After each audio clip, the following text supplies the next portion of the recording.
It's that time of the year. NFL hot takes.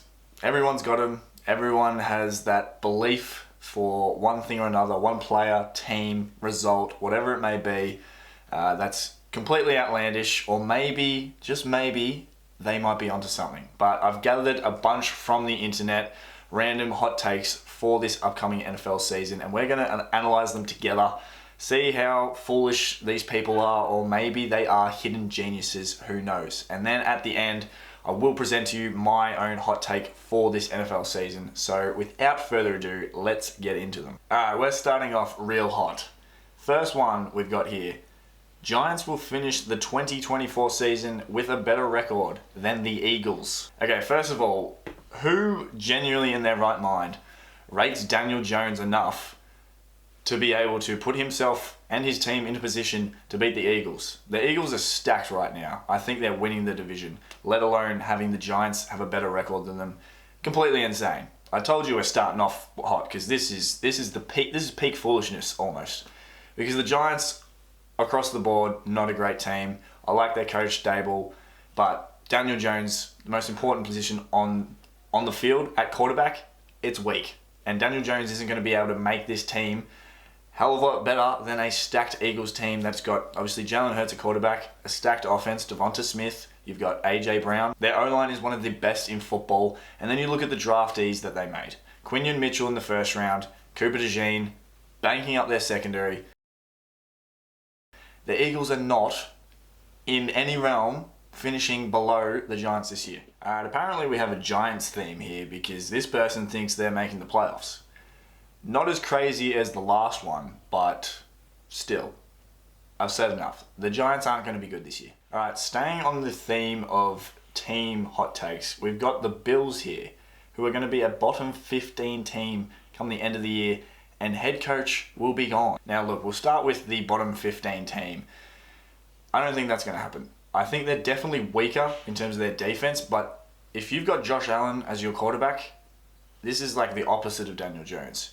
Josh Allen could have no one around him, and still he elevates his team to another level. As I said, they have lost a lot of defensive pieces, particularly in the secondary. They also have some injuries going into this season, so it's not looking great defensively. It's a new look offense, which could be great. You know, we're yet to sort of see it. Kalen Coleman, the rookie, second-year tight end, Dalton Kincaid could be the leading receiving yards and targets and receptions and everything for this team. Curtis Samuel's a nice piece. Khalil Shakir came on last year, in the second half of last year. So there's makings for it's still a contending team here. They're not going to be bottom 15, and Sean McDermott is not going to be out of a job. All right, now this is a hot take I can get around. Tank Dell will be top 5 in receiving yards.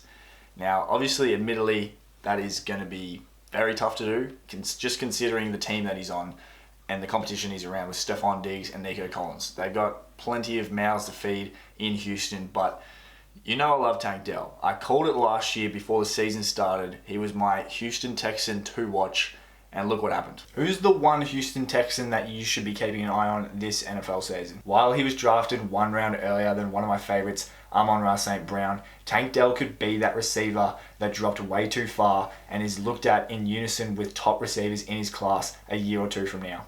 Obviously, second half of the year he was injured, but unbelievable start to the season, and he's going to be a great piece for CJ Stroud. They get along great, and they're going to connect a lot, especially with the deep balls. So Tank Dell, top 5. It's a hot take, but it's one that I can get around. Keeping it in Houston, however, I cannot get around this one. Stephon Diggs will lead the league in receiving. As I said, the biggest issue here with these receivers is that they're all going to eat into each other. One of them I don't think is going to substantially break out from the pack because they're all great in their own right. Stephon Diggs has had his struggles in recent years, particularly in the second half of years. He dropped off completely for the Bills at the end of last year, but Nico Collins, unbelievable receiver, and Tank Dell in his own right, we've already spoken about him. So for Stephon Diggs to lead the league in receiving, that's completely insane. Now, keeping on brand with the receiving yard leader, this person thinks a rookie could be the leader, which I could get around. A specific rookie, and that's obviously Marvin Harrison Jr. Nope.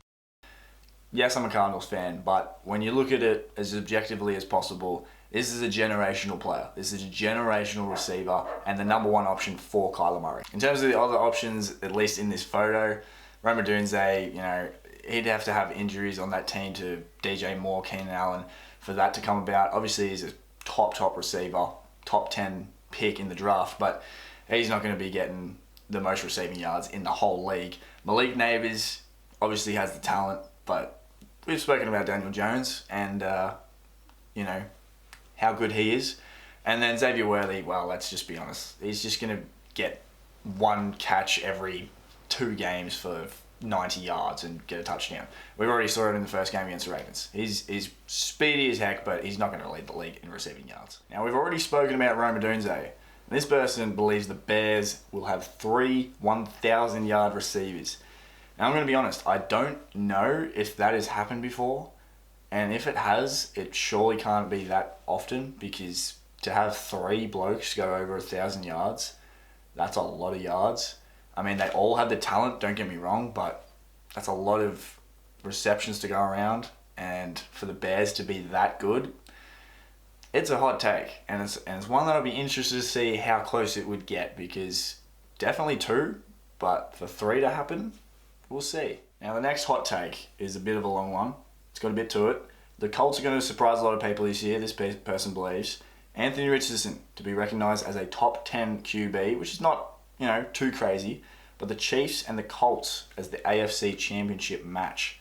Now, first on Anthony Richardson, I have big hopes for him. He's one of my QBs in one of my fantasy leagues, so I need him to do well. I need him to stay fit and healthy, but ultimately, this is a guy with supreme talent, and he's got talented players around him. Michael Pittman, Jonathan Taylor, young blokes like Josh Downs, Adonai Mitchell. So if this Colts team could get it all together and have a solid, above average defense, then there's definitely a possibility that the Colts can make it this far. They could absolutely win this division against the Texans, Jags, Tennessee Titans as well. I think Shane Steichen is one of the better coaches in the league, so they definitely have the makings for this. I like this as a hot take, and I'm interested to see how they go and how Anthony Richardson goes. It could easily be a top 10 QB come the end of the season. And now we get to the MVP shouts. This is always controversial because it's obviously the biggest award. It's more than likely a QB every single year. It's become a QB award. But this person believes Dak for MVP. And I'm going to be honest, I've dabbled on it a little bit before. I think Dak has a regression this season. Last year, admittedly, he was unreal during the regular season. He had a great year.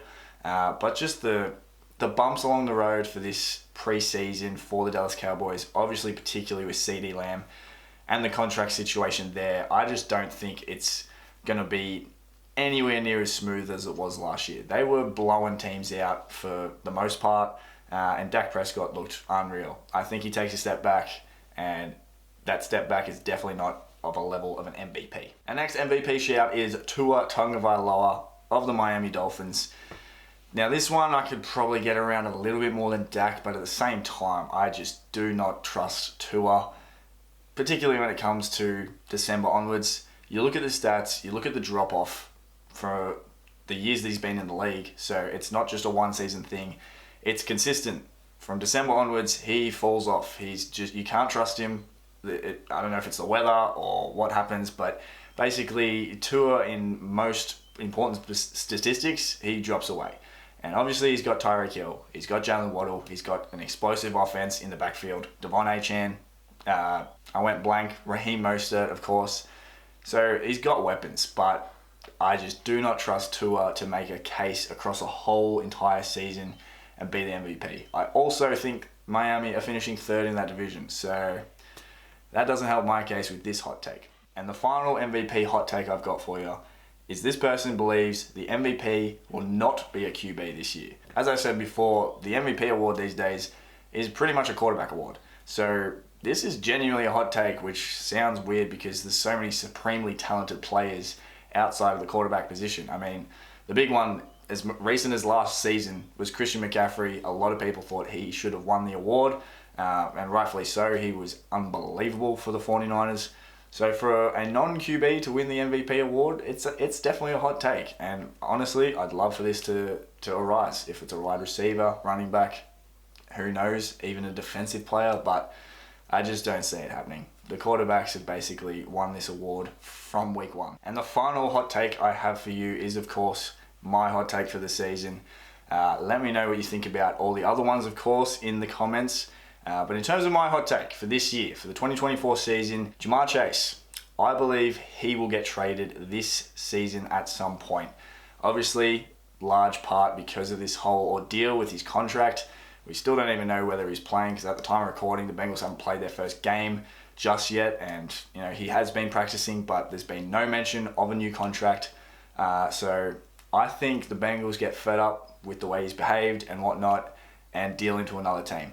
That's my hot take. Let me know what you think about mine, and of course all the others in the comments below. And if you did enjoy this video, chuck it a like, subscribe for more. Plenty of NFL content coming up because the season has just begun and it's all happening. So we'll catch you in the next one.